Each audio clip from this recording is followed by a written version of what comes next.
3 महिन्यानंतर धनुष्यबाण हे उद्धव ठाकरेंना मिळणार आणि घड्याळ आणि शरद पवारांना मिळणार.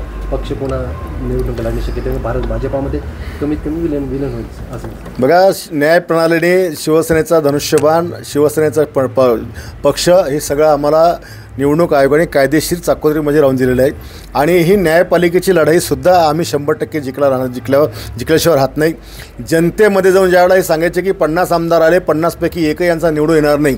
आम्ही 50चे 50 आमदार जनतेच्या दरबारात गेलो आणि 50पेक्षा 1, 10, 11 शिल्लक 61 आमदार आम्ही जिंकून आलो. शेवटी जनतेच्या न्यायालयापेक्षा या भारतामध्ये दुसरं लोकप्रतिनिधीच्या दृष्टीने कोणतंही मोठं न्यायालय नाही आहे. त्याच्यामध्ये आम्ही खरे उतरलो आहेत. आमच्या शिंदेसाहेबांनी 80 जागा लढल्या आणि 61 जागा जिंकल्या. जर आम्ही 100 लढलो असतो तर आम्ही 100 पार केली असती. हा आमचा जनतेने दिलेला आमचा हा विजय आहे. अजिबात नाही. महाराष्ट्रामध्ये महायुती म्हणून आम्ही शिवसेना भाजपसोबत काम करत आहोत. परंतु महाराष्ट्रामध्ये शिवसेना पक्ष वाढवणं हे आमचा धर्म आहे आणि त्यांचा पक्ष वाढवणं हे त्यांचं काम आहे.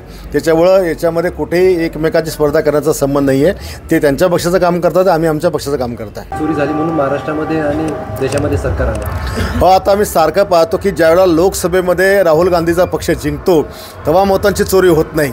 जेव्हा ते सपाटून मार खातात त्यांच्या अकार्यक्षमतेमुळे तेव्हा मात्र मतांची चोरी होते. सारखं ते सांगतात टी व्हीवर की संध्याकाळी 5 नंतर मतदान वाढतं. अरे तुम्ही कधी मतदान बूथवर जाऊन कधी पाहिलं का की मतदान कसं वाढतं?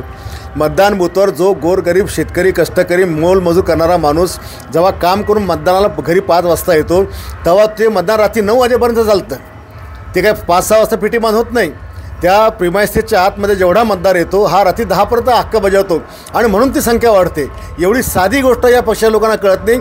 याचा अर्थ यांना जनता मतदान कधी करते, कशी करते हेच माहीत नाही. मताची चोरी झाली असं काय? कसं शक्य? होऊच शकत नाही. मी सांगितल्याप्रमाणे जे ते म्हणतात की शेवटच्या शेवटं मतदान कसं वाढलं तर ते मतदान रात्री 10पर्यंत चालतं. लोक रात्री 9-10 वाजे मतदानाचा हक्क बजावतात. त्यांना ते एकदा प्रिमायसेसमध्ये आतमध्ये घेतलं की ते प्रिमायसेस लॉक केला जातो संध्याकाळच्या वेळेला. सहभागी झाले आहे. राज्य सरकारच्या भ्रष्ट मंत्र्यांविरोधात ते आंदोलन करतात. जनतेने त्यांना रस्त्यावर आणलेलं आहे. मातोश्रीमधून जे कधी घराच्या बाहेर पडत नव्हते, मातोश्री कोणाला एंट्री देत नव्हते, आमदार मंत्र्यांना एंट्री नव्हती, आज जनतेने त्यांना 16 जागा देऊन त्यांना रस्त्यावर यायला भाग पाडलेलं आहे. आणि म्हणून आता तरी त्यांनी सुधारावं की जनतेला मूर्ख बनवणं हे त्यांनी थांबवलं पाहिजे. जनसंवाद मेळावे घेणं सुरू आहे तुमची. त्यामध्ये कालच्या याच्यामध्ये दिसून आलं की कुठं एकनाथ शिंदे किंवा चिन्ह वगैरे दिसून आले. असे मेळावे तुम्ही घेतात, काय उद्देश नेमकं कारण काय? बघा, पक्ष बांधण्याच्या काही पद्धती असतात. त्याच्यातली एक ती कालची पद्धत होती. सगळे माझे 20, 25, 30 वर्षापूर्वीचे जुने सहकारी माझे मित्र हे शिवसेनेच्या पक्षाच्या प्रवाहात येत नव्हते आणि त्याच्यामुळे मला त्यांच्याशी संवाद साधून प्रवाहाच्या मुख्य भूमिकेत आणण्याकरता कालचा मी संवाद मेळावा घेतला. ज्याचं फलित झालं की एका तालुक्याच्या बैठकीला 3-4 हजार लोक बैठकीला येतात. याचा अर्थ आता शिवसेना पक्ष तिकडे मजबूत होईल हे आपण समजून घेतलं पाहिजे. सगळ्या काही गोष्टी करताना मी माझ्या पद्धतीने करत असतो आणि त्या संवाद मेळाव्यामध्ये सगळा जो काही विषय झाला तो शिवसेना पक्षावर, एकनाथ शिंदे साहेबांवर आणि बाळासाहेबांच्या विचारावर झालेला आहे. एबीपी माझा, उघडा डोळे बघा नीट.